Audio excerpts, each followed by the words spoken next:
everyone. We have Merlin and Faith in the house, and pretty soon we're going to be seeing Nimue and Draco. So this promises to be a really, really good live stream. Okay.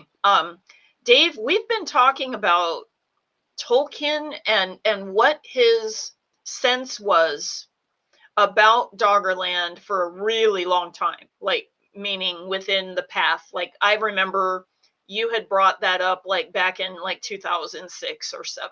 Like it was incredibly a long time ago.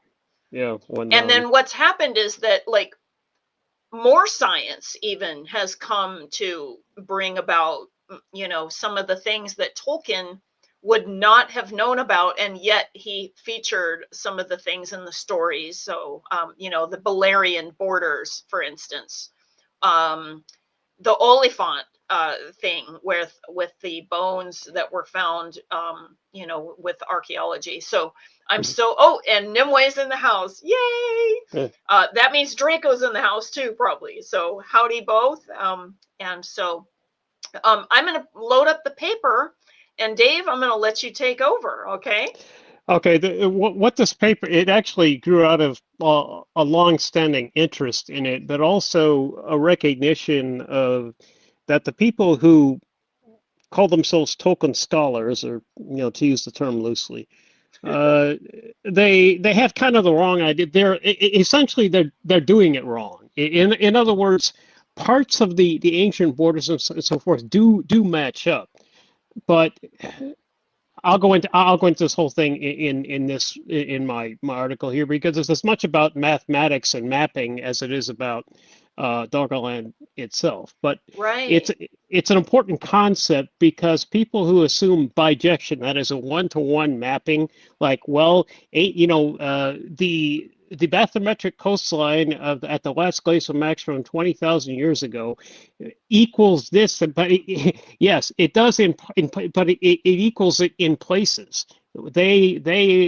People are used to one-to-one relationships in their daily life, so they assume that all mappings are that way, but they aren't. So that's it spills into even things like I'll go into this, but basically how people, whatever their interest is, whether it's linguistics or narratives or folklore, whatever, they assume that there's a one-to-one correspondence between what they're interested in and what Tolkien wrote. And oftentimes there's only a partial correspondence. So, and I'll explain why. Well, I think that's the nature of humans, that they want to compare to what they're already familiar with. So, right. I mean, in some sense, I can't blame them.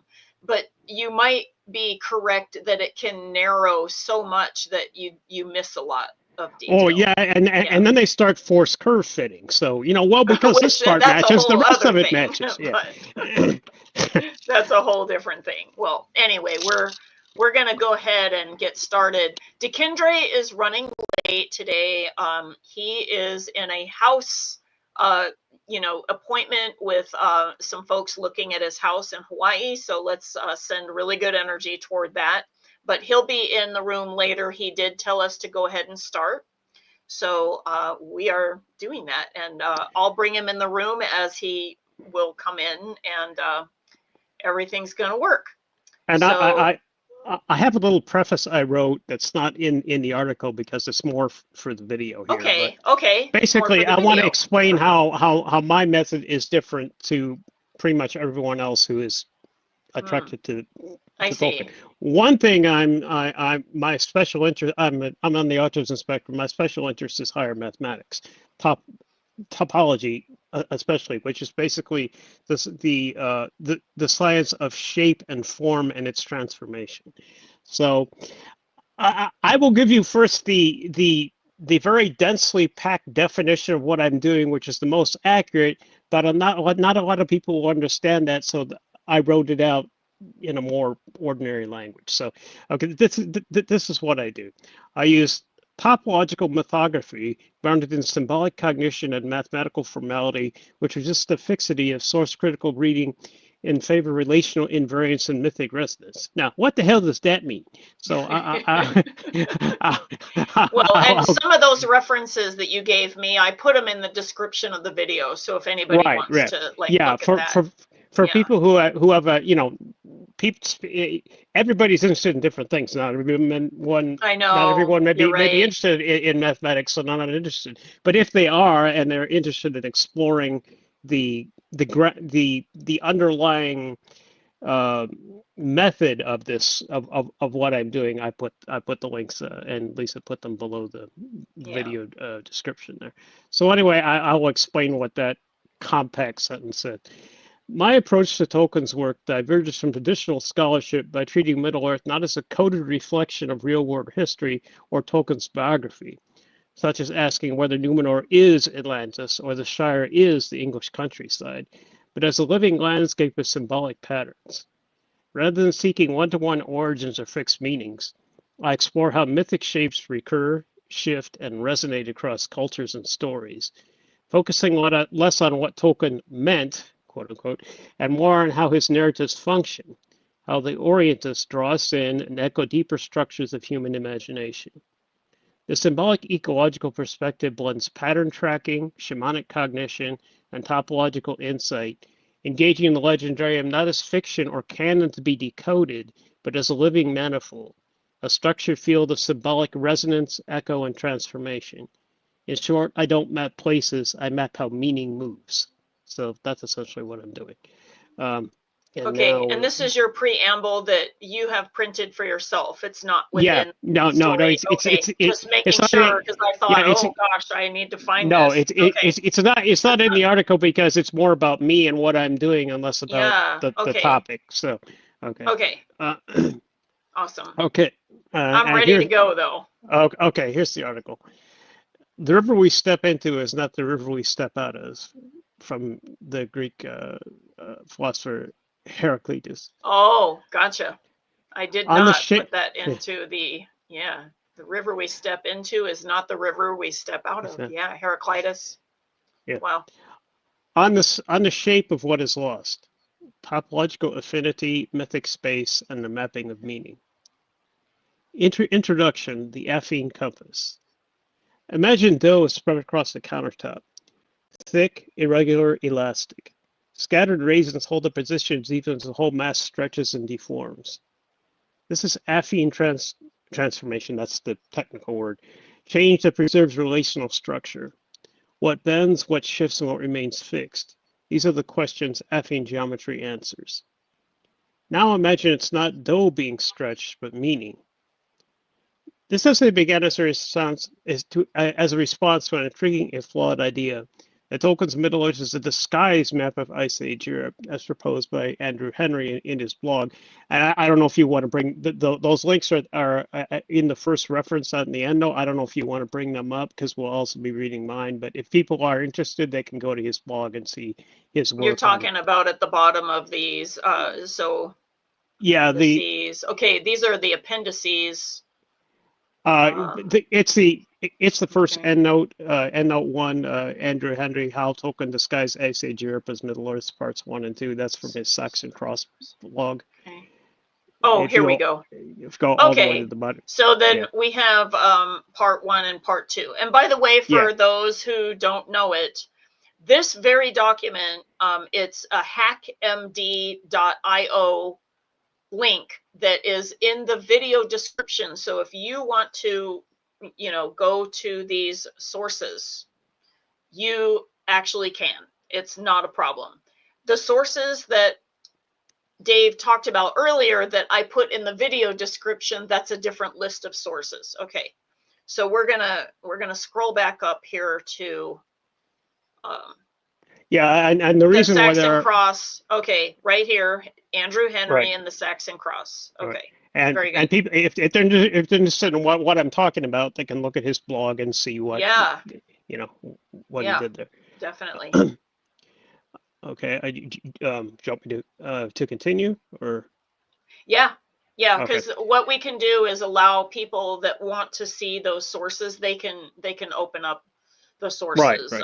I mean, unless you feel that it's a really important thing that we No, open up the screen and switch it over, and later on, when we get closer to the end, it might make more sense because I have a map of Doggerland there, and you know, then I see. they can see his map. Okay. So we'll do that. So maybe we'll bookmark this part of the you know, this, like, we'll do bookmark, okay, of this part of the video, and we'll maybe like link it maybe in the video description, like maybe in one of those little cards that goes to the video, and we'll put link to, you know, the Saxon cross information. Yeah. Right. Okay. While initially compelling, Henry's story collapses under its own misapplied literalism. Yet beneath the geographic misreadings lies a more fertile question. What does it mean when fictional worlds resemble the real, not because they copy it, but because they share its shape? This is not an attempt to debunk Henry or to replace one secret map with another. Instead, it offers an alternative lens grounded in topology, symbolic cognition, and the metaphysics of affinity. It asks what becomes visible when we approach Tolkien's Legendarium not as a cryptographic riddle, but as a mythic field, resonating with memory, map, and mind. And then I segue into the next section. To begin, we must clarify a foundational and often misunderstood distinction in the philosophy of measurement. Scales of meaning, when numbers fail. Modern measurement theory distinguishes 4 levels: nominal, ordinal, interval, and ratio. Each determines what operations are meaningful on a given data set. And I go through them here. Nominal data, categories without order. Apples and oranges, elves and dwarves, you can count them, but not rank them. Ordinal data, ordered but unevenly spaced. Peasant to king, Maya to Vala. The gaps between the ranks vary. Interval data allows comparison of differences like Celsius, but lacks an absolute zero. And then the last one is often used in physics and science. Ratio data permits full mathematical operations, scaling, proportion, and absolute comparison. And to go with a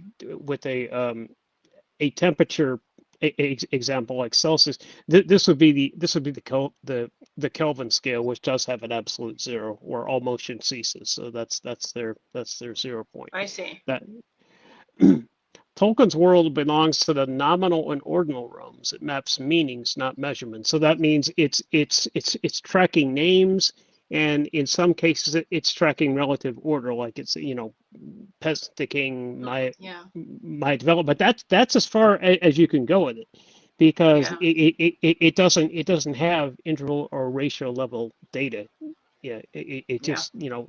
That's because that's the way myth is. That's a characteristic of mythology. So when someone overlays Tolkien's map onto Ice Age bathymetry, that's deep sea sounding, so you can get an idea of the surface contours under the water. They reach for ratio level correspondence where only topological affinity exists. The result isn't revelation, it's illusion, a confusion of scales that trades insight for the appearance of precision. And I go to the next one. Mapping the invisible. Maps promise clarity. Here's land, here's sea, here's border. But mythic maps work differently. They're not tools of measurement, but of orientation. Tolkien understood this deeply. His maps are not geometric instruments, they're moral projections, mythic renderings of memory, value, and loss. Middle Earth, with its drowned western lands and shadowed east, is shaped not just by terrain, but by mythic gravity. And I'll give examples of that later. Attempts to pin his world to Ice Age coastlines invert this logic. They flatten symbolic space into secret cartography, mistaking resonance for reference, a conceptual misstep we might call concretized myth. In other words, there's a tendency in Western culture that have been since the rise of the Enlightenment era of believing that if you can measure a thing, you can completely define a thing, and that's taken probably to its extremes in people like Richard Dawkins, who, you know, believes that there is no such thing as spirituality, even as a psychological thought form. No, it's all bullshit. Science explains everything. Which, if you under, I suppose if you're coming at that from the point of view of a physicist, they're probably the worst offenders from my point of view. But if you come at it from that point of view, you're actually limiting yourself, because you're making a category, or assuming that everything can be measured at the ratio level of data, and everything that can't be so measured is crap. So therefore you get absurdities like Richard Dawkins saying, well, I used to really not like the Christians, but now I figure they might be good because they can help stave off the Muslims, which is an actual statement he made. But oh, okay, that's interesting. And the physicist that I know, like the best, like, because I actually know her, she's so shamanic and metaphysical, and does energy healing and all kinds of things. So yeah, the mythic quality definitely would resonate with too. her. Yeah. Now, would this be akin toward in Tolkien's work?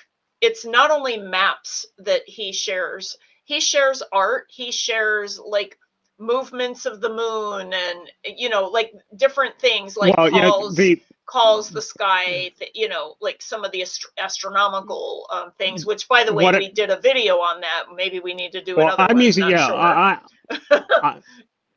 I'm using mapping in its mathematical sense, which means you have a set X and a set Y, and what's the function, the thing that maps points in set A, or points in set X into points in set Y.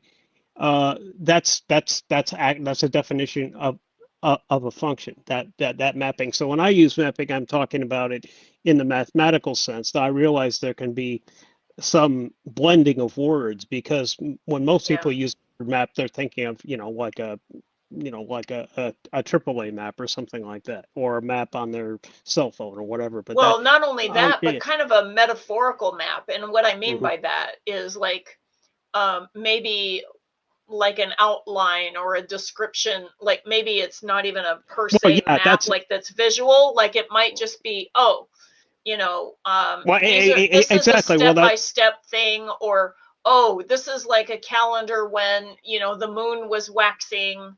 Things like that. So it's that extended version, extended definition of mapping that mathematics uses, and that's what I'm using. So I just that's not always evident to people who don't have a mathematical background. So that's why I'm explicitly saying. I mean, mapping is a word that non-mathematicians use rather liberally to describe like an outline or a way of like traversing mentally a terrain, meaning ideas, and like, so that it's let's explore that idea, and it would be like mental mapping, what I'm saying? And in that sense, they're using it in the topological sense. They just don't have the formal definition behind it. So but I was just thinking that Tolkien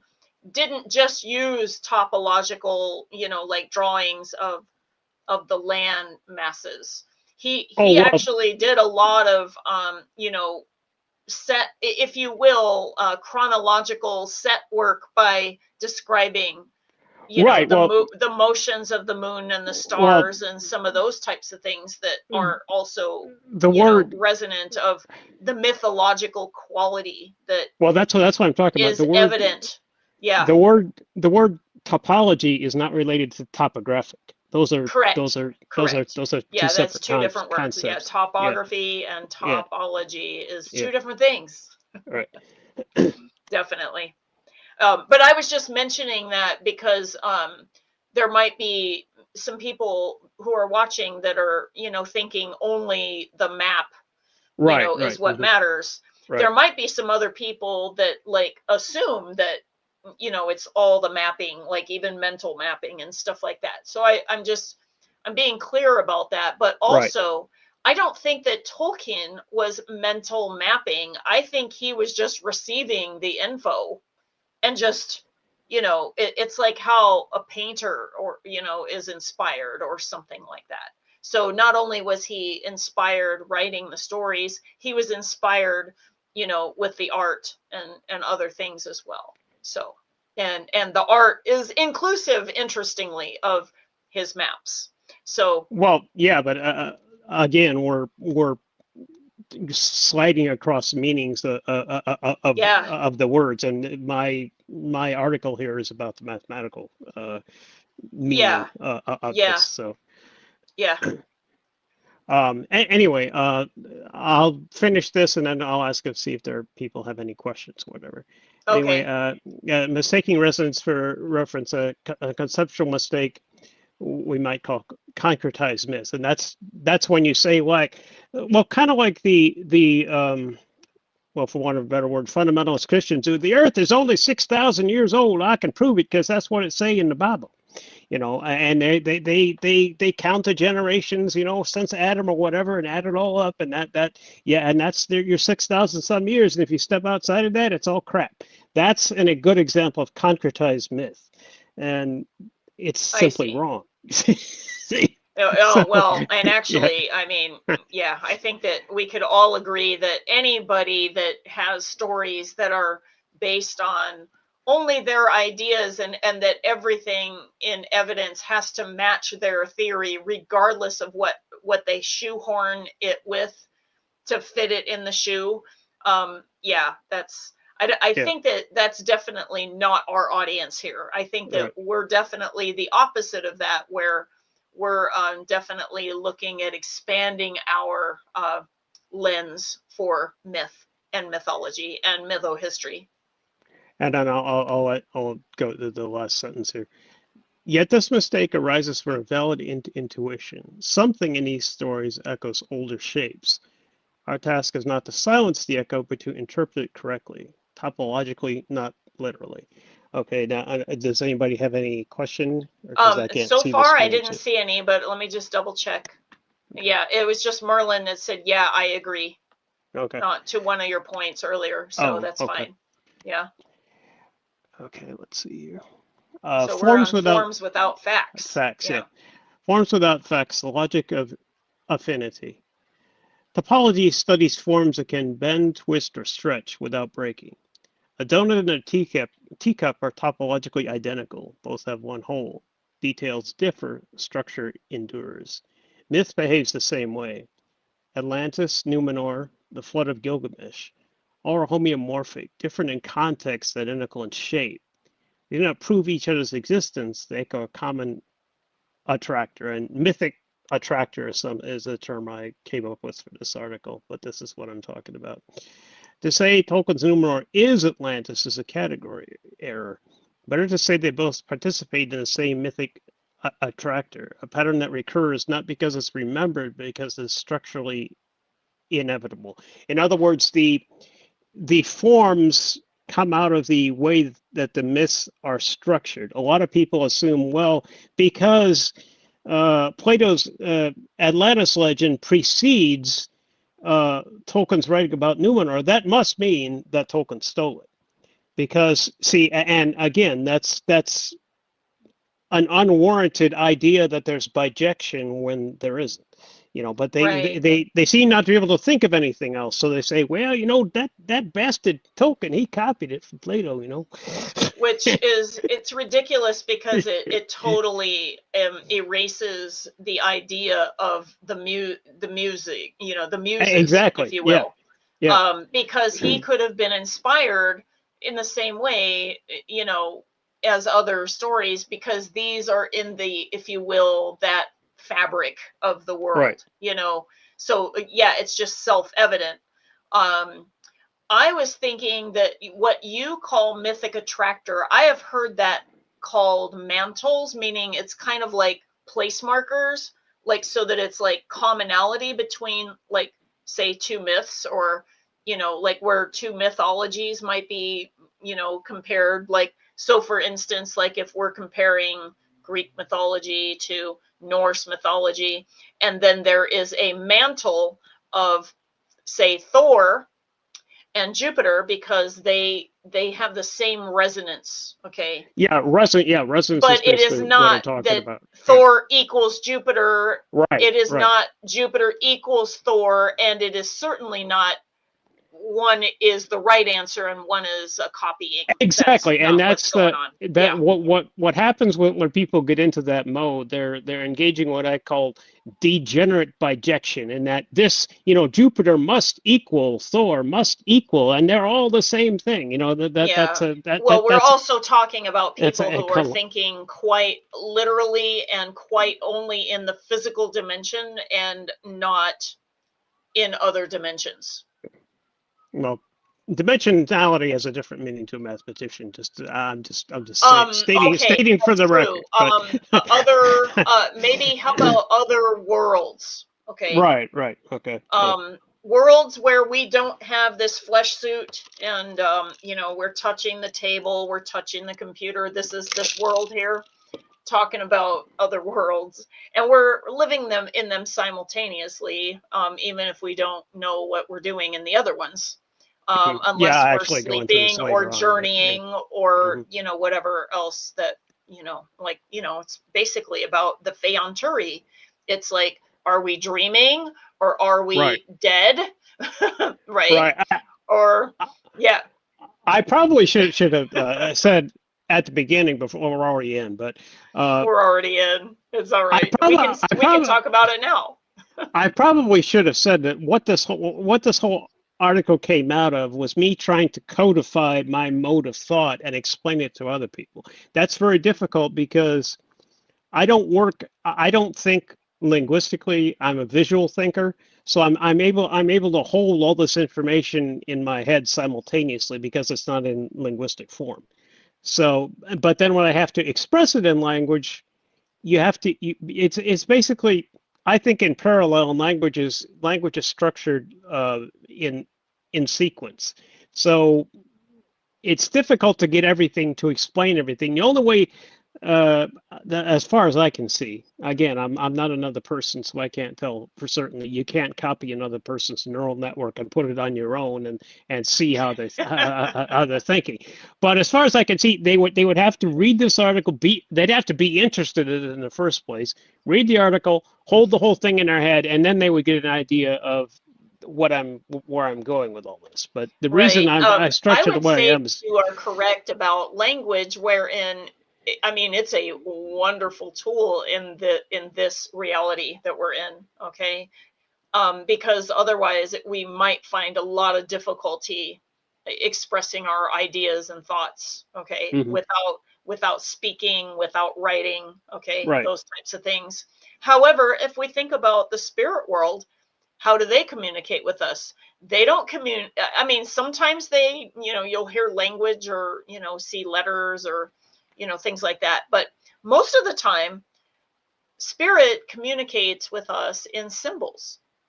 Exactly. Yeah. Okay. Because it conveys a lot more of what it is than just a word or something. We do get words, but I would say that the symbols probably are more expansive on the meanings. And of course, what happens? The symbols mean a lot of different things. So then you have to kind of figure out what that symbol means. Right. Mm-hmm. And that comes from a relationship with yourself, wherein, you can go, oh yeah, I'm seeing an Ankh cross. I know what that means for me. It means this. Okay. Even though if it means like at a general level, life or what have you, but it may take on some significant meaning within the context of something that you might be experiencing. And whether that experience is it could be as trivial as that you were looking at a book and one of the pictures on it was an Ankh cross, and it was like telling you, oh, go to the book with where the Ankh cross is, it could be even something like that, right? Mm-hmm. So, but yeah, when spirit communicates in its most, I guess, raw form, it's usually in symbols. It's not usually in like language and all of that. That is something that is really in this particular reality that we need in order to do things. And as we know, Dave, it falls short. And we've been talking about why it falls short, because we literally have different meanings for words, even in the same language. And look at Merlin saying true. Well, I mean, I suppose verbal speech is great for, I mean, as it originally developed for simple things like we're going on a hunt. Let's have Fred and Joe, let's have Fred take point, and the other two will be on either side. Maybe we can, spear some deer or something. But that's in comparison with this mode of thought, that's a simpler method because it's more direct. It's more embedded in their physical reality that you're in. That's right. That's right. And Merlin said, and by the way, like parroting what we were talking about, he says we have to learn to bypass our own thoughts and listen to with our soul and our heart, etc., intuition. And I agree with that. And in fact, on that note, as humans traverse this density, this reality, and we become multi-dimensional, if you will, as we access higher vibrations, and therefore those symbols and all of those things are going to be happening, I have a feeling that we're going to be reclaiming the telepathy, and the telepathy will be like a visual, like, projection, or, a feeling projection rather than language. We're not going to need language as much. Yeah.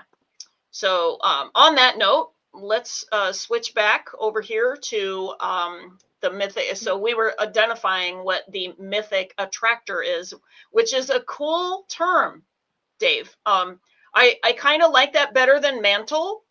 I liked mantle because it was like kind of a place marker, but without saying place marker. That sounds so non-poetic. You know what I mean? Oh, it's actually in the branch of mathematics called chaos theory. There are mathematical functions that they converge to a certain value, and in fractals, for example. Okay. They'll self-repeat, but some fractal sets also have attractors that bend all the other fractals around that particular n-dimensional point. So, and that's actually where the word, I got it from mathematics, and I just put mythic in front of it, mythic attractor. It sounded good, so I like it. I think that it's terrific. And again, this is the magic of language that you are literally watching right now. And then awesome. And now I'll learning to read myth topologically. To walk the terrain of myth requires a new kind of literacy, symbolic, not technical, configurational, not empirical. This is not a rejection of rigor, but a call for a different kind, rooted in pattern recognition, symbolic resonance, and topological intuition. Artists and thinkers are already creating informal laboratories to explore the symbolic space, not to decode myth, but to shape with it. Mythic Verse is one such initiative, a research project investigating how form precedes function in the stories that shape us, and how affine cognition, visual, poetic, structural, might model myth without reducing it. These are not quests for secret coordinates, they're inquiries into the shape of the invisible and how our stories bend toward it, and that's the whole mythic attractor idea. And I had to put in a plug for Mythic First there, but nevertheless, it is a good totally example. Fine. Mythicfirst.org is we already purchased the domain name, and it is going to be a different emphasis of the path. Okay, so we have Way of Arda's lore. You guys already know about this. Mythic First is Dave's project, if you will, wherein it is about traversing myth as a lifestyle almost, right? Like it's as a lifestyle and also a creative outlet. I mean, some people so that you live in the worlds, and it's not just necessarily about Tolkien's myths, although that is obviously the primary. That's the primary one. It's grounded in Tolkien's myths, but it Yeah. it has a potential to extend beyond that. Yeah. So, I mean, and there are people like we have a visual artist, you know, who's very good. You know, we have another person who is good with language, and then there's me with better mathematics, at visual yeah, and math. Whatever the person's speciality is, whatever their main interest is, that they can feel free to bring that to the organization, because everybody has a different worldview and a different way of expressing themselves. And if you put a whole bunch of people like that together, you can come up with unexpected and surprising things. So yes, you know, that's basically the idea. Yeah, very cool. So any of you that are watching this that might be interested in that, make sure you reach out to Dave in the various ways. Also, you could like reach out to the Way of Arda's lore. We'll put you in touch if you can't, for whatever reason, figure out how to reach him. So we'll put you in touch. Okay. So when myths collapse. Okay. From orientation to conspiracy. If myth is a cognitive tool for navigating eternal form, that is like the Platonic idea, you know, the different Platonic forms, then misuse begins when we mistake orientation for explanation. When functioning properly, myth arises through symbolic intuition. It echoes the internal structure of psyche and culture, not to explain the world away, but to orient within it. The enduring myths are those that reflect deep affordances, patterns of transformation, love, exile, loss, return. Misuse occurs when myth is treated as a blueprint, when symbolic structures are flattened into a literal record, recurrence mistaken for repetition, affinity confused with identity.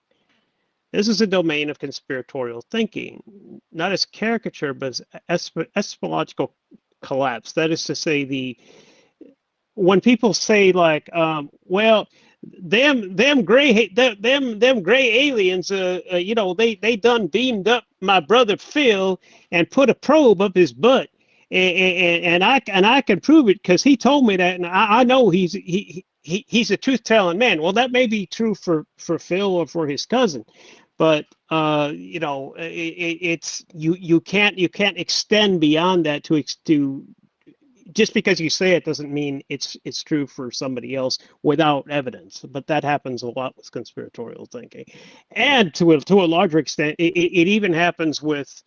I didn't put this in here, but it even happens with things that verge on non-falsifiability, like the whole idea in physical cosmology that there are multiverses. Well, that's pretty close to being non-falsifiable because you can't prove that there are multiverses. Yeah. It's somebody's theory, but you can't prove it. So, you know, that's the type of thing I'm talking about. When you start getting into the borderline, you get yourself into trouble oftentimes. A misuse becomes a surjective mapping. I'll explain surjective mapping in just a little bit. Surjective mapping read as bijective. Many sources project onto one symbol interpreted as a one-to-one code. The result, fixation on uncanny correspondences without interpretive humility. And then this is a quote from Stephen Haller's lecture, JRR Tolkien's Gnosis for a Day. It may be true, but it isn't a fact. So, there's a difference between that. Yeah, sure. Yeah.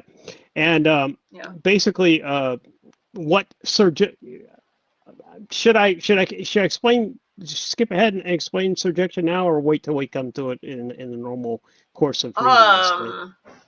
Okay, I think that okay, so were you because I didn't see the term highlighted or anything that you were talking about. Where is it? Well, we're basically I'm trying to find it. Okay, it's at the bottom of when myths collapse. A myth misused becomes a subjective mapping read as bijective. Oh, biject. Okay, right here. Right. Okay, yeah. Go ahead and you can talk about that right now. Now, sure. Actually, okay, it's easier actually if we skip ahead a little bit and go down to. Okay, sure, we can do that too. go down. We'll come back to the bijective and maybe like put like, you know, the minutes if somebody wants to skip ahead. Right. And we can possibly do See, that. So very good. I'm so used to using these terms. You know, I just realized when we're reading it now that it may not be familiar to everyone. So yeah, that's fine. So and you do a really good job actually of like sourcing a lot of your, you know, definitions and all of those kinds of things. But yeah, I guess that it's fine. 2. We'll figure it out. Appendix 2 is the okay. one she goes. Okay. Okay, so what I'll do is I'll put it down to appendix 2, or like I'll put a note or something in the video. Okay. So do we go down to appendix 2 and then come back to what returns, what remains? Is that what we're doing right now? Just double checking. Let's see here. Okay. Appendix 2. Let's see. See. Okay, here's appendix 3 down here at the bottom. Yeah, right. Yeah, we'll go to appendix 2 and then jump back meaning what returns, this what remains. Those are the suggested resources, implications. It'll say surjective maps to mythic forms and the illusion of origins. That's I the see. title Okay. of appendix 2. Okay. Here we go. This is a good explanation. Sorry for the jump around, but we'll go back to the other part. Sorry. Well, this is this way we don't have to like put in the source because we're doing it now. I'm attempting to explain this to someone who may not have any knowledge of these concepts at all, because I don't know who's going to be watching this. So right, sure. You know, yeah. So I figured I'd better define what I'm saying. Appendix 2, surjective maps, mythic forms, and the illusion of origins. Why not every echo has a single voice? Myths projected onto real-world geography are often misread as one-to-one encodings, as if each story must mean one specific event or place. But myths rarely work that way. They're not bijective functions, one input, one output, but usually surjective, many origins mapped to one symbolic form, which in turn radiates into many interpretations. So when readers claim Tolkien copied Atlantis, or that Middle-earth is Ice Age Europe, they confuse symbolic projection with literal encoding. This isn't to say the mapping is arbitrary, it's shaped by topological affinity, preserving pattern and relation, but not distance or identity. And I have these are actual examples from Tolkien's text. Narrative attractors in Tolkien's drafts. Tolkien's own revisions illustrate this vividly. In early drafts of the Baron and Luthien, Sauron's role was played by Telvildo, a giant demonic talking cat, wildly different in form, identical in function, threshold guardian, captor, tester of will. In the first draft of the Fellowship of the Ring, the hobbits hide in the woods not from a ringwraith, but from Gandalf, who they plan to ambush and jest. Within pages, Tolkien changed it. They flee an ominous black rider, a moment thick with dread. Despite surface upheaval, each version falls into the same mythic attractor basin. Journey into the unknown, peril of the watcher, test of courage. This is myth's logic, not replication of form, but preservation of pattern through transformation. And that's what topology is all about, preservation of pattern through transformation. And then, do you want me to go into the formal thing for mathematically inclined people, or skip back? We might want to skip that. What we can do though is like go over the references later, but you were just kind of overviewing the part that we were talking about. Yeah, I wanted to show. Yeah, and these so we'll go back. These examples that I directly took from Tolkien's text. And I don't know how many people know this, but yeah, the original Sauron, before he was called Sauron, was called Telvildo, and he was like a big giant ass tomcat that was, kicking ass and taking down names. Yeah, he has a few names as I know, but that's one of them, sure. Yeah. Let's see here. Okay, we are on what returns, what remains. Oh, right. Okay. If the mythic field is eternal, and if we move through it not temporally but configurationally, then the key question is not when something occurred, but how often its shape returns, frequency, in other words. Not whether it's cyclic. That's showing that it's cyclical rather than linear time too. Not whether it's factually true, but whether it resonates. In a world obsessed with precision and proof, this one world we're in right now, modern day, Yeah. myth invites a return to poetic perception. Some truths are not literal but structural. Some memories survive not as records but as patterns. To navigate such terrain, we need different tools, not rulers and coordinates, but topological intuition, symbolic reasoning, and attuned imagination. This is not relativism, it's called the disciplined mythopoeia. To shape with care, to trace the invisible architecture that returns across minds, histories, and dreams. And so we return, not to the same point, but to the same shape. Not to sameness, but to resonance. In this way, the mythic becomes a mode of perception, not a lie we once believed, but a form we still remember. And if we're careful, if we're honest, perhaps we can remember forward. And the remember forward, I'll get into that as we progress. Oh yeah, no, it's again, it's kind of like the whole history repeats, but it doesn't repeat, but it rhymes. Right, exactly. Yeah, resonance. Yeah, the resonance of it. Yeah. Yeah, so that's how we say it in astrology. So Doggerland remembered an Athene imagination. Some readers, having followed this far, may wonder, what about Doggerland? What of the claim that Tolkien's maps are not pure invention, but submerged memory? This paper began in a dialogue with Andrew Henry's thesis that Middle-earth is a reimagining of Ice Age Europe, with Doggerland occupying the symbolic heart of the North. In his reconstructions, the Dogger Hills become the hills of Evendale, and the Silver Pit Lake becomes Lake Nanuil. The Shire, he proposes, lies nestled in what is now the North Sea Basin, submerged, forgotten, but once real. It's a compelling vision, not because it is cartographically precise, but because it speaks in the grammar of affinity, not identity. In Henry's overlays, what we see is not evidence of deliberate concealment, but a kind of affine memory mapping, stretching, rotating, and symbolically reconfiguring real landscapes to preserve their mystic function, not their coordinate position. And this would be a good time to, if you wanted to bring up his Saxon cross links at the bottom. Okay. Part 1 and part 2, just so people could get an idea. Okay, we're at insert locally bijective worlds. Okay, so what I'm going to do, I mean, guys, we're going to get to this. We will, I promise. This is a killer map that Dave found. So let me go down here to the sources. And we will open it up. And what I'll do is I'll switch the window so that we can see that link. And you can see how many references Dave has.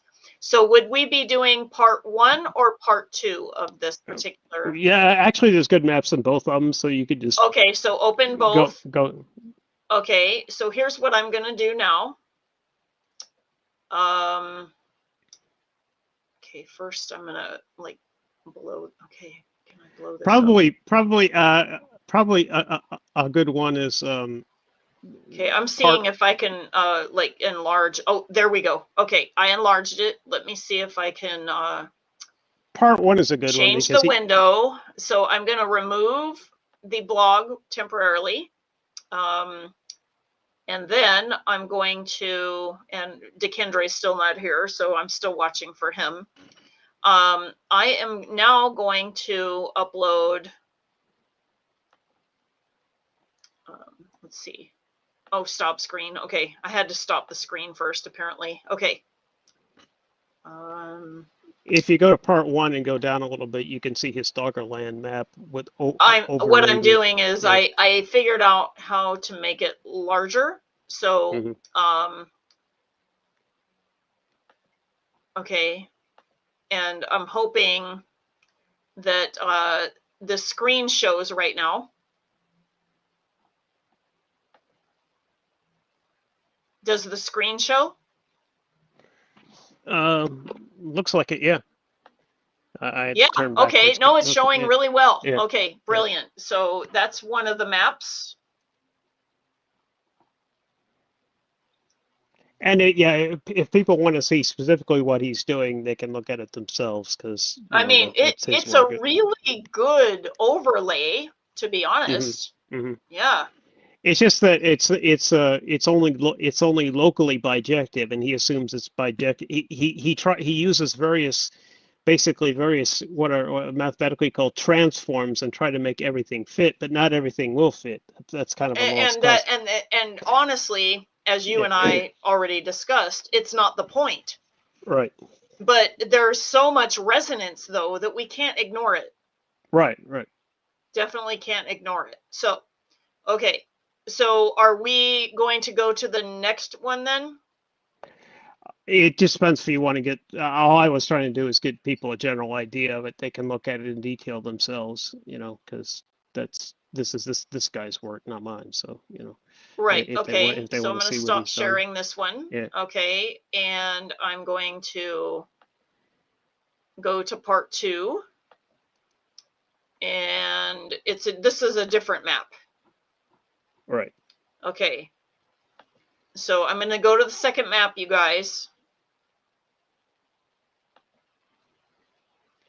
And this is what I'm talking about in the Doggerland Remembered section. This is, a number of different people have done this, and there's a number of different transforms that they tried to make everything fit. The thing that nobody seems to recognize is not everything will fit. You have parts that will and parts that won't. And you can't cram everything into it and pretend to make it all fit without inducing severe distortion. So yeah. Now, is this one the timing of, because this one is a different map, is this one like a closer in view, or is it the one that wherein Doggerland was still above the water? Like, in other words, is are we this talking about like, is this the ancient, is this kind of the overlay onto the ancient part, or is this like a current map, but then it's still, overlaid? Oh, are we talking about the Saxon Cross images, you mean? Yes. Yeah. Well, basically, what he did was he took the sea level contours of Doggerland, which I have after this section in my article. I have, what it looked, and as you can see, a lot of it lines up, but part of it doesn't. So, so that's the the reason I did this at first is because I guess it was about three or 4 years. I think it was 2020, 2021. There were a whole bunch of these maps. I don't know if it was from this particular author, but there were a whole bunch of maps, all like they just discovered Doggerland and said, "Oh my God, I could turn it this way and turn it that way." Yeah, you could turn it this way and turn it that way, and parts will match, but again, parts won't. So you have to think of it like a dream contour and not like, well, these are the GPS coordinates I got from my cell phone. Why aren't they matching? Well, that's why they aren't matching, because you're putting mythic space onto GPS coordinates, and some of it won't match. Right. Well, you know what? I have to tell you, though, that I think it's remarkable how much already matches, because the way that the Earth could change over that time, there could be nothing to align. Anything. Oh, that's true. Yeah. The fact that this much is preserved is pretty awesome. But like you were talking about, it might not be that it is any other function than just resonance. Right. Yeah. And that's my personal belief, is that Tolkien tapped into something primal, and it came out in his mythos, and these, because the only thing that was known about during his lifetime, these sea level mappings were not done. These were done by oil companies at the very earliest in the late 1970s, and he died in 1973. So he's dead by the time this higher resolution imagery is coming in. Right. Okay. So now people fishermen knew about a part in the North Sea called Dogger Bank, because they would bring up artifacts from it, and they would say, how did these Paleolithic artifacts get in the middle of the North Sea? I don't get that. It only became evident after basically what they do, the oil drilling companies set off seismic charges underwater, and by the propagation of the sound waves underwater, you can actually get a map of everything they're passing over. And that's what they did, because they were looking for oil oil reservoirs that they could tap into. But it ended up mapping the whole seafloor of the North Sea region, and I that's see. originally Wow. how this got started. So Okay. you can't do it by radar because radar won't penetrate a water. It either absorbs or reflects off depending on the angle. But you can do it by sound waves. So that's basically how it was done. Okay, we already did what returns, what remains. I'm trying to get to the next one. Was it Doggerland Remembered? Is that where we left off? Well, because I started naming the things there like Dogger Hills and Hills of Evendom, Silver Pit Lake. Yeah. In Andrew Henry's blog there, he actually says which area he thinks is the Hills of Evendom. And these were the ones that I was switching over to the map of what it was. Right. Yeah. Okay. So the people could see what it's not just Andrew Henry here. A lot of people recently, like I said, since around 2020 or thereabouts, have made these Tolkien Doggerland maps, and then very different people doing them, but they're all using basically the Doggerland seafloor contours, and then within them they put different things where they think stuff should be. So it depends. That part is artistic, although this Andrew Henry guy comes pretty close. I will give him that. He matches what can be matched, but, it's pretty incredible. I mean, it's a high percentage of match. It's pretty incredible. So does anybody have any questions? There is no questions in the chat. So cool. let's keep going. And DeKindre's not here yet. So maybe that means he's selling his house. Okay. And this insert locally bijective worlds is basically what I've been talking about there, that parts of it match and parts don't. Insert locally bijective worlds. We compare the coastlines of Doggerland to Tolkien's maps. The resemblance is not one of copying, but of correspondence. In mathematical terms, we might call it a locally bijective surjection, a mapping that covers the whole field that aligns perfectly only in certain regions. Imagine tracing two coastlines, one geological, one mythic. Most of the time they drift apart, stretched, rotated, folded through time. But here and there, for a moment, they match. A bay curves like a remembered river. A hill echoes a name, lost to sound, but not to shape. Those are the local bijections, small windows where myth and memory coincide, not by design, but by continuity. In topology, such mappings are called local homeomorphisms. They are faithful in the small, even if the large picture is transformed beyond recognition. The mythic and the historical touch in passing, enough to remind us that what is lost is not gone, but merely translated. These are not overlays of geography, but echoes in configuration space, regions of resonance across the manifold of time. And I have a little quote here. In affine space, distances deform, but relations endure. And that's that. If you wanted to define what is topology, that's it. Basically, that the distances deform, relations endure. That's this very short version. Awesome. So it is with Doggerland, Beleriand, and Arnor, realms lost in their turn, each remembered in fragment and in exile. Beleriand was drowned in the age of myth, Arnor faded in the ebb of legend, and Doggerland sank beneath the seas of the world in substantiated proto-history. Yet all lie west of the shadow, east of the sea, drawn toward the same mythic attractor, the quiet country at the edge of memory, pastoral and doomed. What Henry senses is not a secret geography, but a resonant topology, a space remembered through transformation. And then this is an actual map of Doggerland insofar as National Geographic had the data at the time, which is wow. I've seen more. I've seen later ones, and this is fairly accurate. It hasn't changed much unless you go into really extreme detail. But this is an overview, so it's accurate. Yeah, and I'm trying to scan through this really slowly so people could like enjoy how really cool this is. So the continental Europe, 16,000 BC. Wow, look at how big this land was, and everything was connected. That was where in 16,000 BCE. That was the coastline there, where the light That's green incredible. is. Yeah. And very similar to how Beleriand looked before Numenor. Exactly. Sank. Yeah. Exactly. Yeah. That's Now, what I noticed. Yeah. if you look at the map, see where it says Dogger Bank. It's Today there. let's That's see. where. That's in the. Down It's in here. the. Yeah, like I'm using the cursor. I'm hoping that it Right. shows up on the thing, but it's North Sea, and it's where Doggerland is written, and it's right underneath it. It's called Dogger Bank today. Yeah. And that was all that was known about during Tolkien's lifetime. In that fishermen would bring up tiny bit. Wow. Yeah. Incredible. Fishermen would bring up artifacts in their nets, and they're like, "Where the hell did this come from? It's in the middle of the North Sea. I don't get it."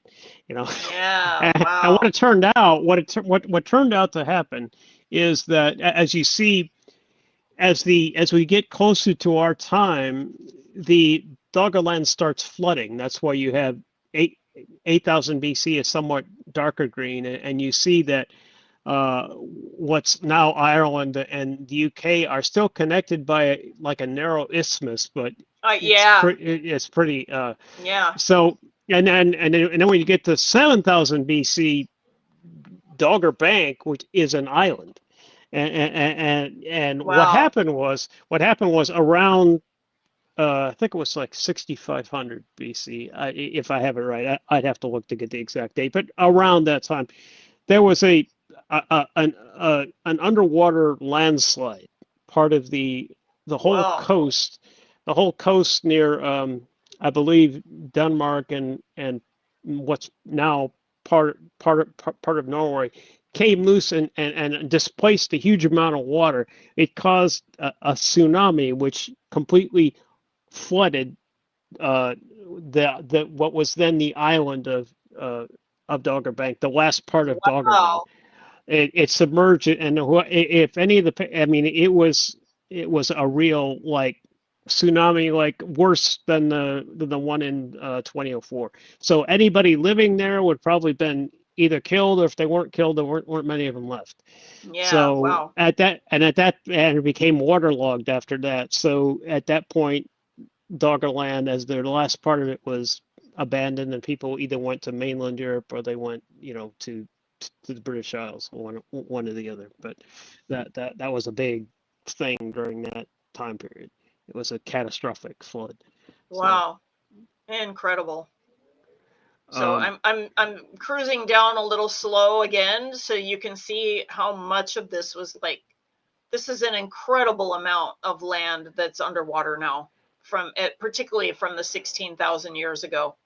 Yeah, exactly. 16,000. Actually, it'd be like 18,500. Yeah, I mean, because this is BC. So if you want years before present, which is actually that's the actual scientific way to do it. Yeah, it would be like 18 BY years before present. 18. Okay.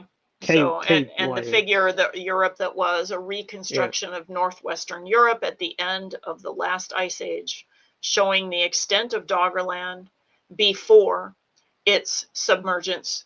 Ancient rivers such as the Thames, Rhine, and the so-called Schotten River once coursed through this lowland plain linking Britain to the continent. Though this map is scientific in origin,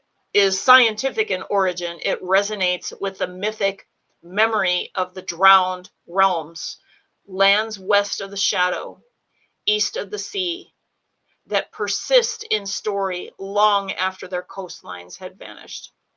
Perhaps that is the truest shape of what is lost, not gone, but transfigured, not mapped, but remembered, not measured, but returned to again and again in altered shape. Just as Doggerland lies beneath the waves, so too does the mythic echo lie beneath the text, folded into the story, waiting.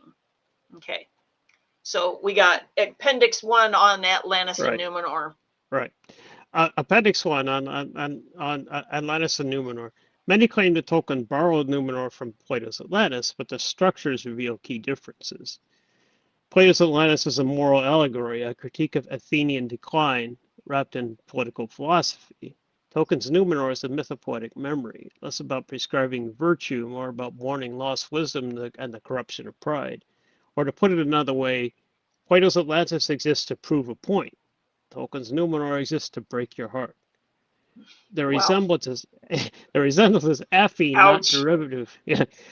Both express the universal factor of a sunken golden age, not because one copied the other, but because certain mythic shapes recur when civilizations confront the limits of their hubris. And then, and I this is Appendix 2, so I already read part of this. So do you want me to scan down to the part we didn't read? Yeah, go to the formal interpretation. Formal interpretation. There we go. So we're back.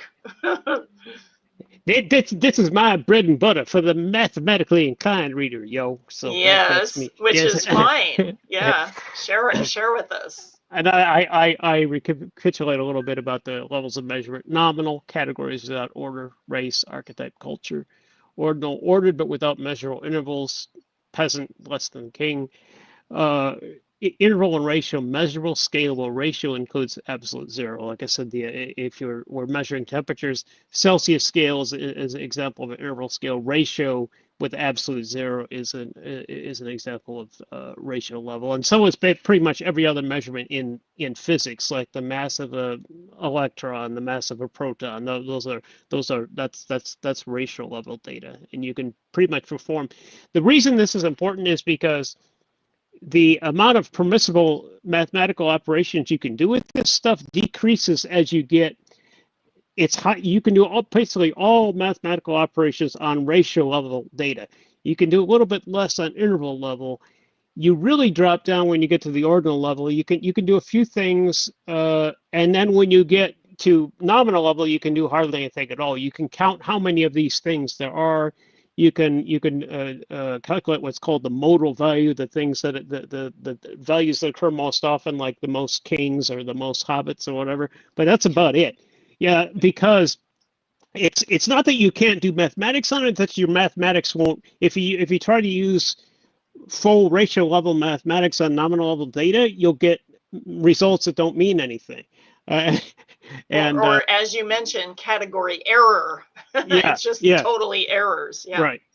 And I said Tolkien's mythos operates from really nominal or ordinal levels, worlds of names, rules, relationships. Trying to calculate the Silmarils or weigh Numenorean morality in metric terms is a category error. And I go into this definition of surjection. A surjective function, and this is the mathematical formalism, this is how it looks.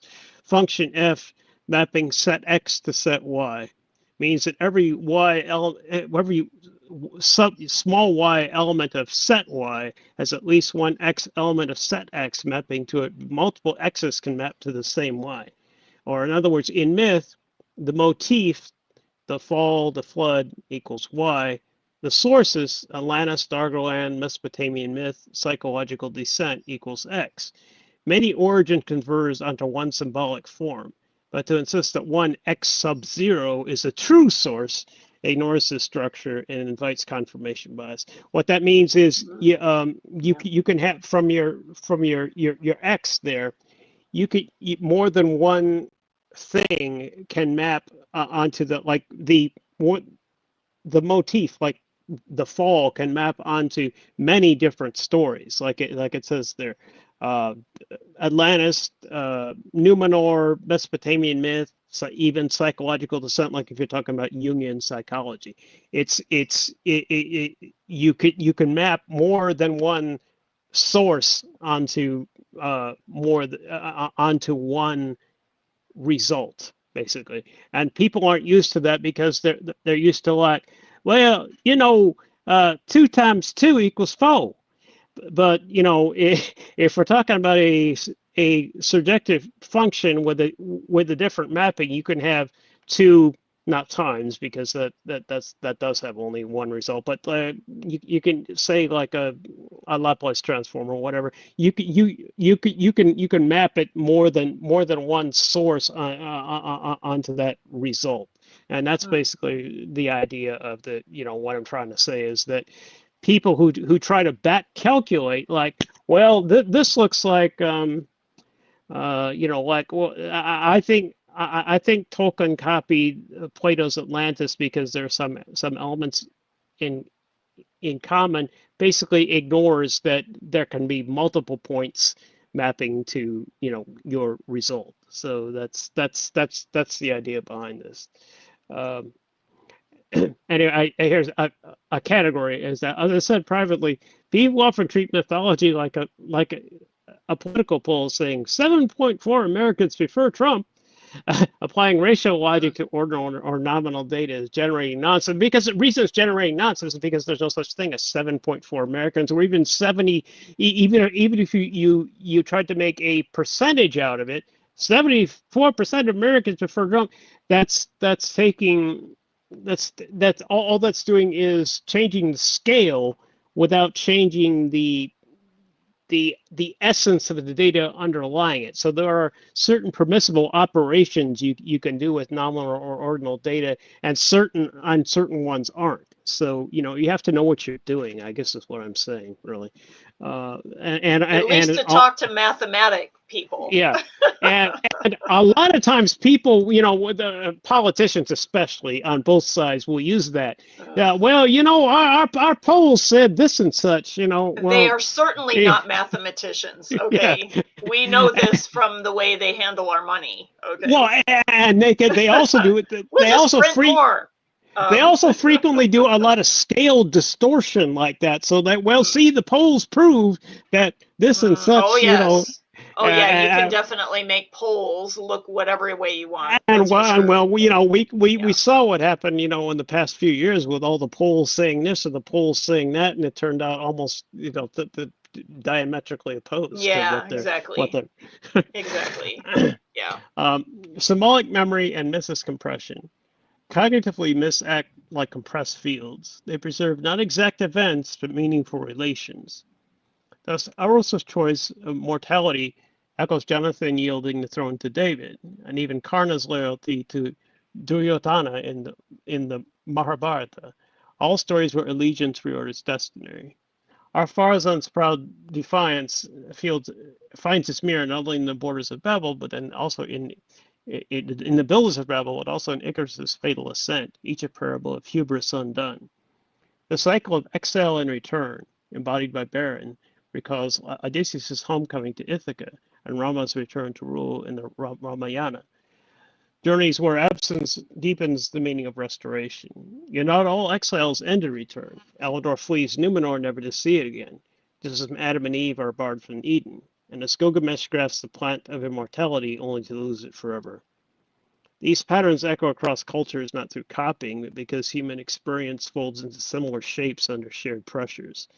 Multiple inputs equals the same symbolic attractor. And that's just basically what I was trying to say with all the stuff beforehand. And this one is interesting. This is a physicist I've been aware of for about a decade or so, named Julian Barbour, and he has a theory of the universe that time doesn't exist. It's an illusion of cognition, basically. So I'll go into this a little bit here. Appendix 3, Platonia, a timeless landscape. This exploration of topological mythography aligns with physicist Julian Barbour's radical view. Time is not real. What we call time is an illusion born from sequencing static configurations. He calls this timeless set Platonia. Here's the idea rendered accessibly. The core problem, what is time? Newton, time is what clocks measure. Einstein, time bends with gravity. Thermodynamics, time is entropy's arrow. Barbour, there is no time. Only change, or rather the appearance of change. What we experience as time is motion across the van landscape of possible configurations, Platonia.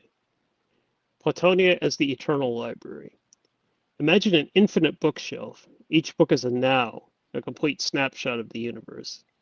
All books already exist, none evolve, we live inside of one, but that book contains records of other nows, fossils, memories, runes. The illusion of time, it's cognitive. We trace past to the shelf, not because time flows, but because the configurations resemble each other. and this is a bit hard to get. He explains it better in his videos. But what we experience as time is pathfinding. Change isn't movement through time; it's relational reconfiguration, stepping from one now into a nearby one, like walking among stones in a field. No path pre-exists, but some stones cluster by shape. The path emerges from the terrain. Before and after, features within a single now, not bridges between them. And an implication for mythic structure. If Latonia is real, mythic recurrence isn't cyclical, it's structural proximity. Certain configurations, exile, fall, redemption, cluster together. Myths return not because time loops, but because we step into adjacent nows that hold similar shapes. To understand myth is not to recall history, it's to recognize a configuration, to become aware of the shape of now. Now this will be a bit out there for some people, but it makes, if you're a topological thinker like I am, and you've been kind of doing this stuff since you were 12 years old, what he says makes sense. And then I have suggested resources here. He explains it better than I can himself. So okay. There's Julian Barbero, The End of Time, Institute of Art and Ideas. Then that was an interview done with him, which is really good. And Okay. And then he has a longer one. This is a longer interview, 1 hour 54 minutes. Yeah. Recent interview with Julian Barbero, offering a concise overview of his ideas on the illusion of time, Platonia, and the Janus point. This video complements his earlier End of Time lecture, adding clear explanations and accessible metaphors, while situating his work in a dialogue with broader debates about the nature of time. And then the core problem, what is time? That's an article by me that I did some time ago.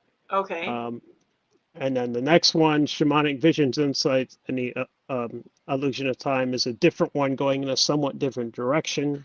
For anybody interested in shamanism, that's a fairly good one. I'm not claiming it's all that, but it is interesting. And then this I put some of these. This one is great because it's a documentary on the Chauvet cave paintings in France that were painted about 30,000 years ago, and it's directed by Werner Herzog, the guy who did Grizzly Man and a number of other movies. But some people don't like him. They say he's, I don't know. I guess they don't like him because he can be somewhat straight talking, and some people don't like that. But this one, this is a really good one because it goes into what the landscape 30,000 years ago. He's speaking from the Chauvet cave paintings in France, which isn't Doggerland as such, but it was all interconnected because you could walk from France to England without getting your feet wet unless you were going across a stream or something. So his experts that he interviews in this Cave of Forgotten Dreams movie, they know what they're talking about, and they paint a really good picture of what that ancient landscape was like. And then the very last one is How Doggerland Sank Beneath the Waves. That's a BBC documentary that came out probably about a decade ago, but I recorded it. I have it up on my Mega account there for people who are interested. That's the one I remember. Yeah. The Werner Herzog, that name rang a bell for me, and I went to go look at it, and I think that he was making films at one point up in the Livingston area of Montana, if I'm not mistaken, because his name is ringing a bell. He's done a lot of stuff. So yeah. I mean, Grizzly Man sounds like exactly like like Livingston. Okay, because there was a really super high-end exclusive relationship between a lot of stars and movies back in the 70s and 80s and a little bit the 90s, and so he might have been involved with that because his name is ringing a bell for me. And not just because of Jack Reacher and The Mandalorian and The Simpsons. Okay. It's not just because of that. Like, it seems to me that he was Well, in yeah, Montana. he makes regular movies, but he also goes into he does like forays into documentaries, and this is one Yeah. of them. Grizzly Man was another one. He does different types of movies depending on his mood, I guess. And I think that's why some people don't like him because, well, for example, in Oh. Grizzly Man, he said, where Timothy Treadwell was, expressing his sadness at the death of a bee and a flower or something like that, and then Werner Herzog breaks in and says, "Here I differ from you got to imagine it's in his German accent, which I can't really do, but here Oh, sure. I differ from Treadwell. I do not believe that the nature of the universe is harmony, but death, destruction, and murder." Mm-hmm. Yeah. And that's why I think some people don't like him because they'll come out with shit like Yeah, that. because he's a little bit too blunt with the truth, right? Yeah, yeah. Yeah. And so, yeah, I'm sure I'm gonna find now. I'm gonna look around at some point and find like if he was doing some work He very well could have been in because, like I Montana said, at one he point. does Mm-hmm. he does regular movies and he goes into documentaries depending, I guess, on his mood or whatever, So Yeah. So now we're at the end notes and references. Do you want to talk about this, each one of these, or? I could, of course, we've already gone to the Andrew Henry's blog where he did Sure, and we his already Doggerland like maps looked at there. that. Now, Stephen Holler's JRR Tolkien sources for our day. Stephen Holler is a bishop of a Gnostic church here in the U.S. I don't remember if it's in L.A. or another city in California. I think it's in L.A., but basically, Gnosticism was a early variant of Christianity, and what later became the Catholic Church didn't like it. So there was kind of like a battle in those early days of kind of like in the Highlander movies, there can be only one, and Oh no. and the Catholic Oh my Church gosh. won, but Gnosticism is Wow. still around. So Yeah, he's yeah. he's a bishop of a Well, and he would be the Gnostic church. guy if there was a Yeah. Gnostic opinion in some fashion, it would be him. And Yeah. if you want to read any of his writings, whatever, if you don't want to listen to the video, they have a site called gnosis.org, and that's their site. It Yeah, has a lot that's of source writings number on it. 2. Yeah. And he's really heavily into the Dead Sea Scrolls and what was found in there and writings about them and so forth. So that's a major focus of gnosis.org. And then the other ones are really would only be they're references for only people who want to see, well, what's this Dave Woosley talking about in his Like, yeah, theories of all the measurement? math stuff, right? Yeah. So this is where I'm Okay. getting it from. You Well, don't and have the to read it, but Platonia.com is kind of interesting because I think about Platonia, Platonic, right. like there's, I mean, yeah, shape, dynamic. Yeah, exactly. Just interesting for that. So there's your signature. So we're at the end. And by the way, if you guys want to read more, like, Dave has lots and lots of stuff that he's putting on. We're going to be translating many of these toward videos for all of you because we realize that it's an opportunity for you to hear the material because I know for me, I do better with hearing than seeing it, especially words. Maybe if there was other visuals, I know that I do better with hearing it. And I also realize that it's just a good idea to have it on YouTube. You know what I'm saying? Like, so that right. And it's, as a matter of fact, if I don't have any skill as a video editor. If I did, I could have made some little videos to put in here about what affine transformation is and how sets map to each other, but I don't have that skill, so I couldn't make those little graphics. So nevertheless, I did the best I could with words. Right. No, I think Yeah. that this is great. Looks like DeKindre is still like, okay, so hey, Dave, Mm-hmm. you already got a review. Oh, interesting. Nimue says, highly recommended. Dave's writings are outstanding, 5 stars. Oh, thank you. Thank you very much. Yeah. So, and then earlier they were making some comments between the, you know, the 7.4 Americans and the, you know, like all of that. And there was some humor. But other than that, we haven't had too many questions. The only thing that I was going to mention was that when we, you know, like, we're looking at this material a long time ago, I recall that some of the like the archaeological and anthropological findings, some of them were bones, as I recall. And one of them was like, hey, there's this big bone of like, wow, we think it's an elephant. And oh my gosh, from the size of this bone, it would have had to been a really giant elephant. And me and Dave were like, what?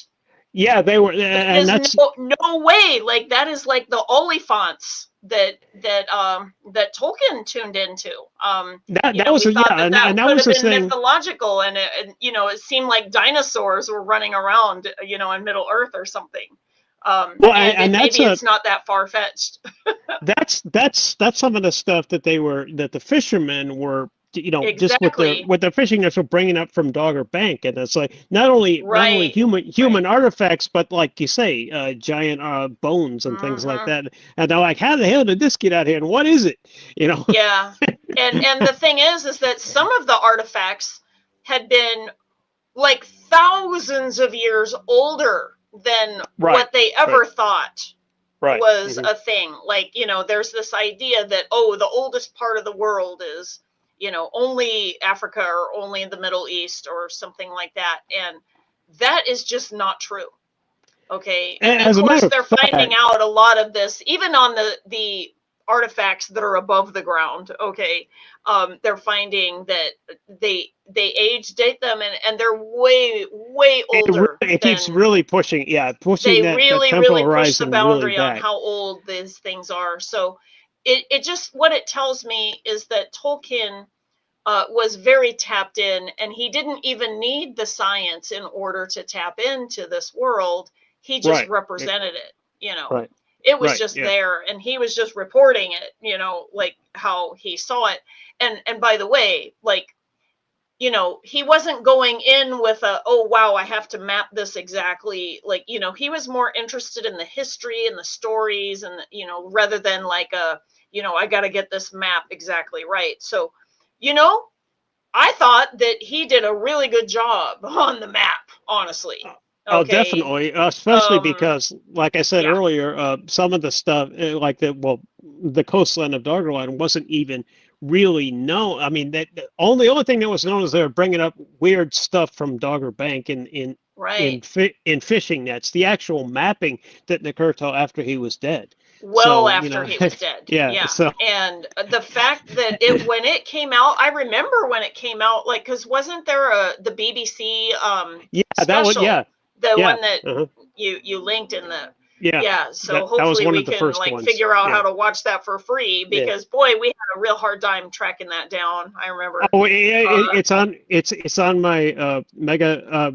It's on your Mega NZ account, which has a built-in viewer, so all you have to do is click on it. And so, see what Dave does for you. He does all this amazing digging, and then says, "Hey, I'm putting it on my account so you can watch it."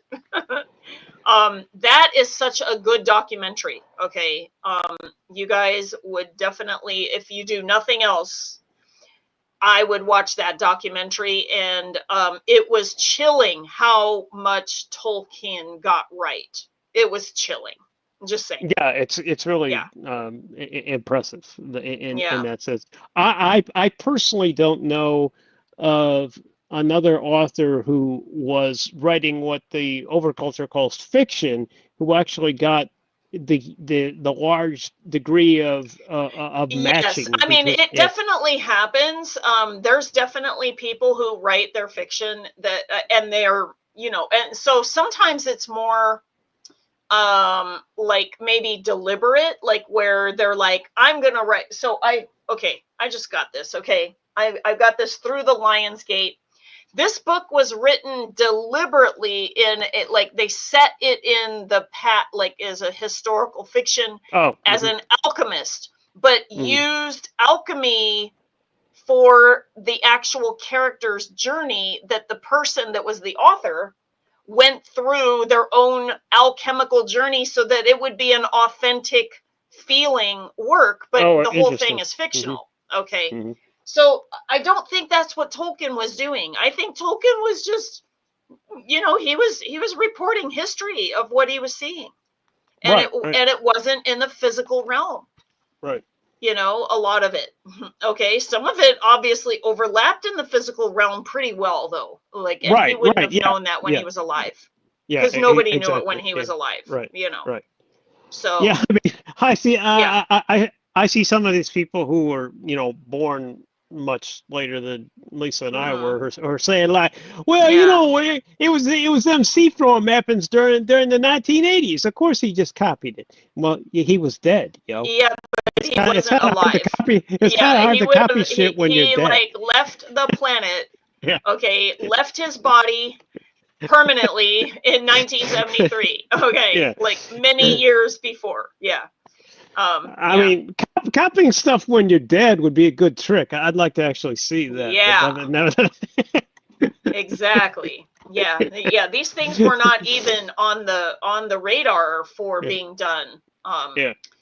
And then all of those things that were found in the 2000s. I mean, right. And I'm sure that they're still finding things that are just so mysterious, and also, if we know what every single little thing was that was found and then compared it to Tolkien, that would be very interesting. But I read just the recently Oliphant and the edges of the borders and everything, that of course that guy, the Saxon Cross, did a really good job of overlaying the lands. I just think that it can't be a mistake. One of the other overlays, this is not about Doggerland, but that we had seen, and I'm just bringing it up, is the ones where they were overlapping timelines, but there is a mapping quality wherein Numenor sank, i.e.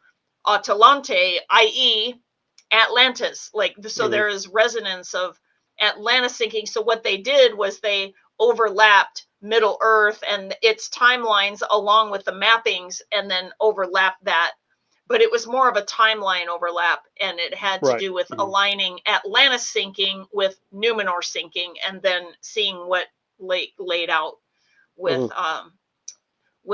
Tolkien and the Legendarium versus the stories of Atlantis and the other mythologies, and also history. Yeah. I actually saw, and I don't have the reference for this because I wasn't thinking of this paper when I read it. This was about a month ago or something like that. But anyway, there was a new study that came out that shocked all of the basically the what do you call it, paleontologists, I suppose, but they were focused on human origins. There's a recent evidence that a number of the source locations, insofar as they can trace for different human variants were actually in Asia, not in Africa, like had been said for so long, and that's apparently causing quite a stink in the community there. Wow. That's very interesting. Now, okay, and I've always had, the download of there were several beginnings. In other words, there was a beginning over here, there was a beginning over there, and then some of these beginnings are co-blending now because humans find each other, they they mate together, or all of the things. So we have a lot of intermixing of these types of things now. But it is so interesting because I was telling Dave, the way that I see the whole creation myth, it's if you are a creator, why would you only create something once? If you had a lot of joy in creating that, you would do it many times, and there would be a process that would be similar each time. So how do we know that many of the world mythologies, like, you know, they say, oh, they're all the same and they're just misinterpreted or like just interpreted differently, maybe?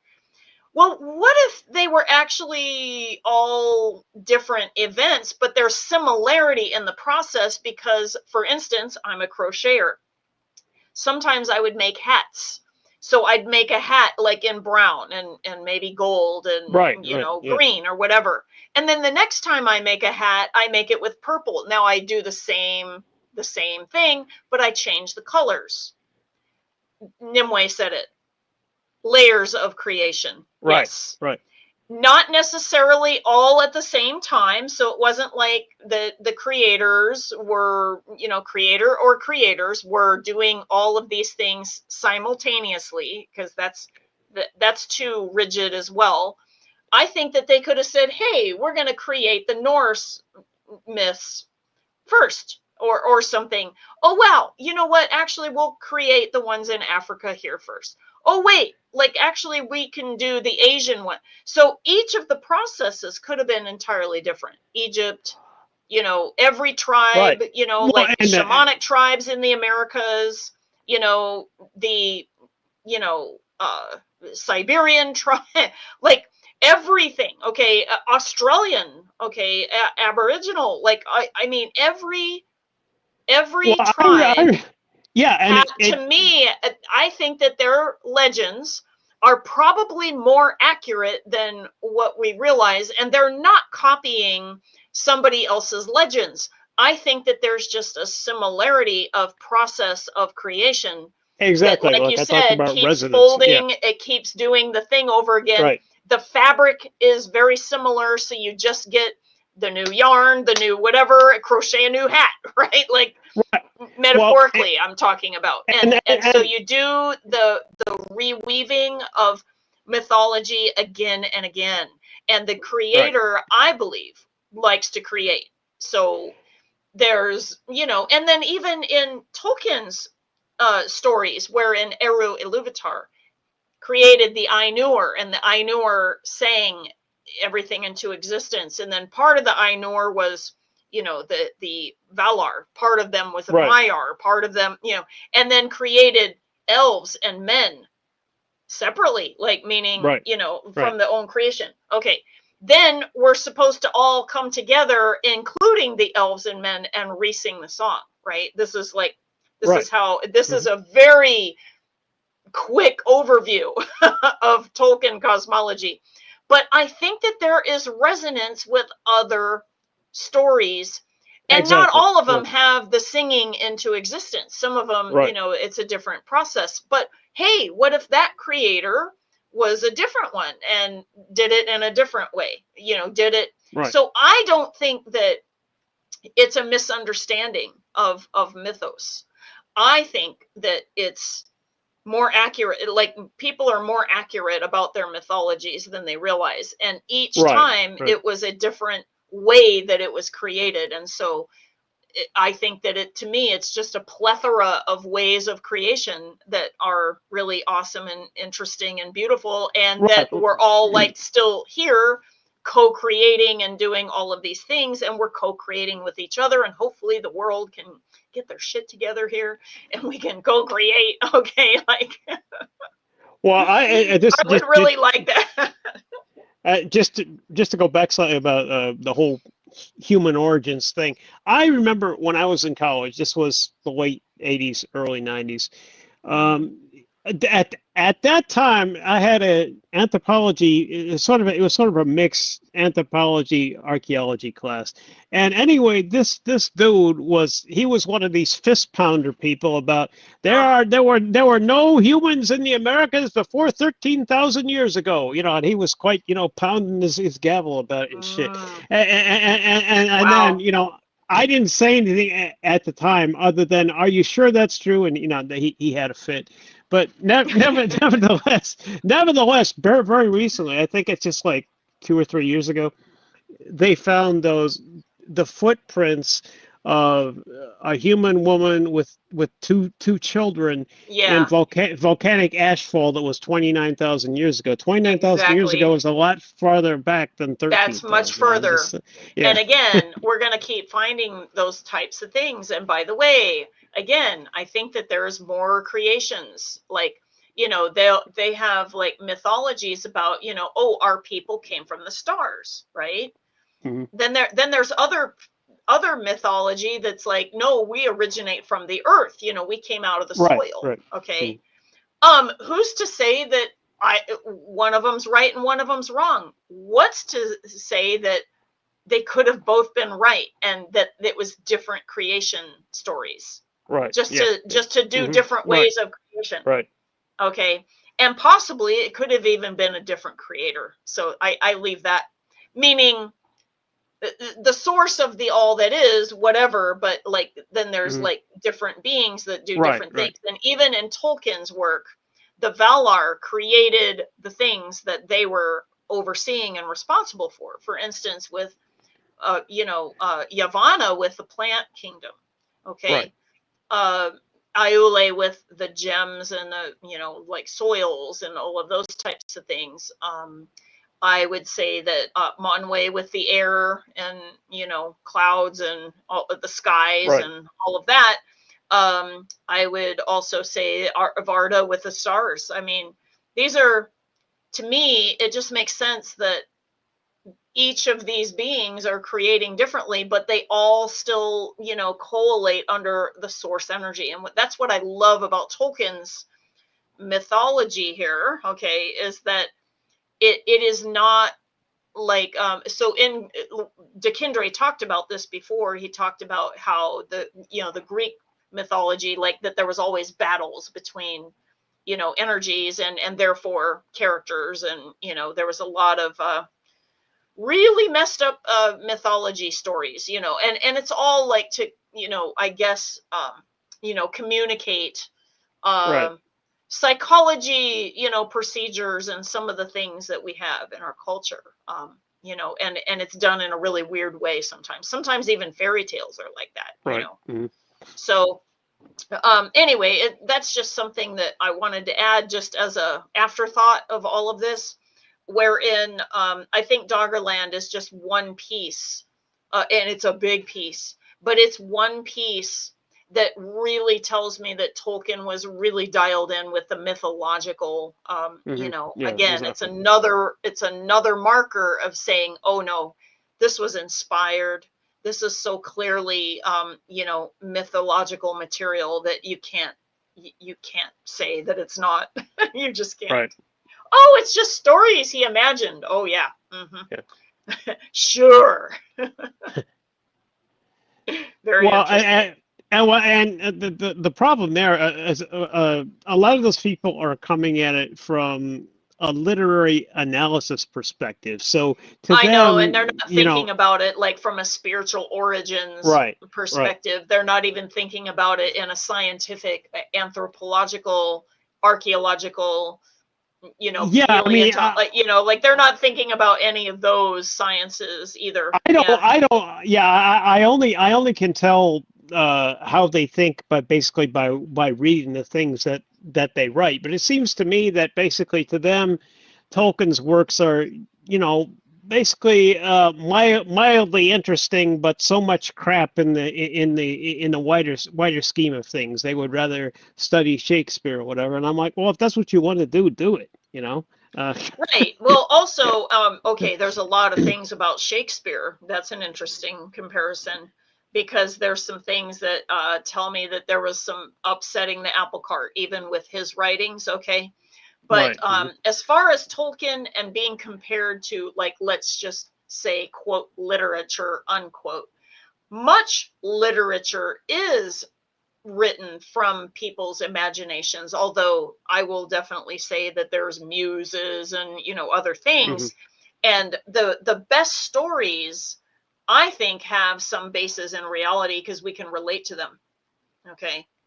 So I do think that a lot of people that do stories weave their own reality into the stories for whatever that purpose is. Like, so even the ones that are using imagination, I don't think that it's only imagination. There still has to be an element of like, you know, why would that author give a crap about telling any of this, right? Like, you know, oh, so and so, wow, was an angel and they did this or whatever, you know. But what difference does it make if it doesn't have any applicable, you know, exactly, yeah, like in our lives? And so it's got to have something even to do with that. And so we talk about, you know, the imagination versus the imaginal realm, and I know that there's, you know, some overlap there, and I think that there is a lot more role of the imaginal realm even with other writers than they realize. I just think that Tolkien was especially deep, like deeper than, you know, like if people just scratch the surface, okay, to do their stories, Tolkien went down to the bottom layer, okay, like just incredible, you know, incredible what he was able to do. Nimue says, okay, I'm trying to highlight it here, hang on. Ripples of source, which also get into other timelines. Think of the ripples closest to the kerplunk, denser, smaller. And as they move outward, they spread out and they bump into things and then they stretch. Right. Concentric truths, individual, but all created from the one greater point of creation. Yes, exactly. Brilliantly put. You have a way with words, Nimue. That's for sure. So, it looks like Dikendre is not here still.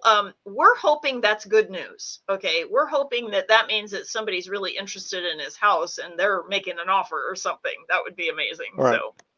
So, you know, we're gonna go ahead and end the stream here pretty soon, unless we have any other comments or. Did you have any other follow-up, Dave, before we end? No, this is basically I said everything I could say. Awesome. About it, so.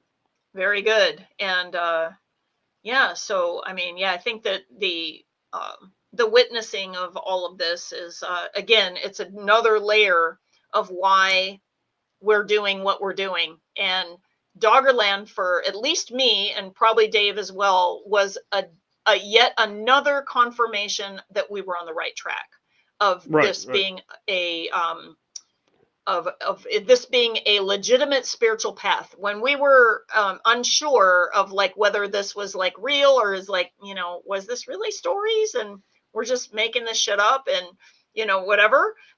No, the more and more we find, and Doggerland was one of those moments for me when I was like, oh no, this is absolutely on the right track.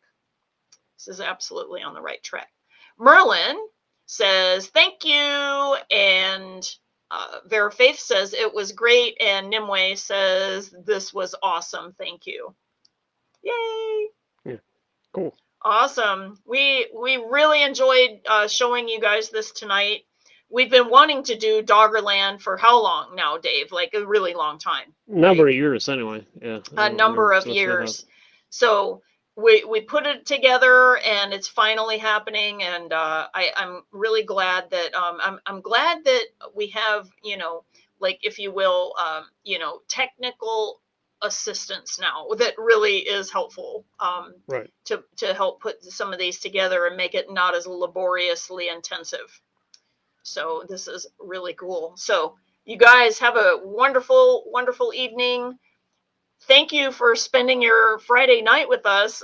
And we hope that you have a fabulous weekend. And I hope you're having fun, whatever you're doing. I can tell you that here in Southern California, the weather after the rainstorm and the hurricane stuff that happened, it's fantastic weather right now. And in Arizona, and I know we have a couple of people here in Arizona, Tempe took a hit with the hurricane, and my son's house ended up losing his retaining wall. And when I went and watched the news, I found out that 130 people lost their houses because of that storm. And this was the storm that happened right after the one in Alaska had taken out that entire native village. You probably heard about that on the news. Yeah, so we had like concurrent like hurricane / tropical storm systems. And so that one came through here also, like for us. And we were very concerned about the fires because they have not regenerated enough like plant material in order to hold the soil. So mudslides were a concern. Luckily, it wasn't too bad here in LA. There was a couple of places that had some flash flood stuff, but nothing like what Arizona got. Okay. And Tempe apparently got the worst of it. So, and my son was unfortunately affected. So, I hope that Draco and Nimue have not been affected by that storm. And I hope that your weather is utterly fabulous. I hope the rest of you that the weather is fabulous where you are and that you're going to enjoy your weekend. Okay. Have a good one, you guys. Bye. Bye.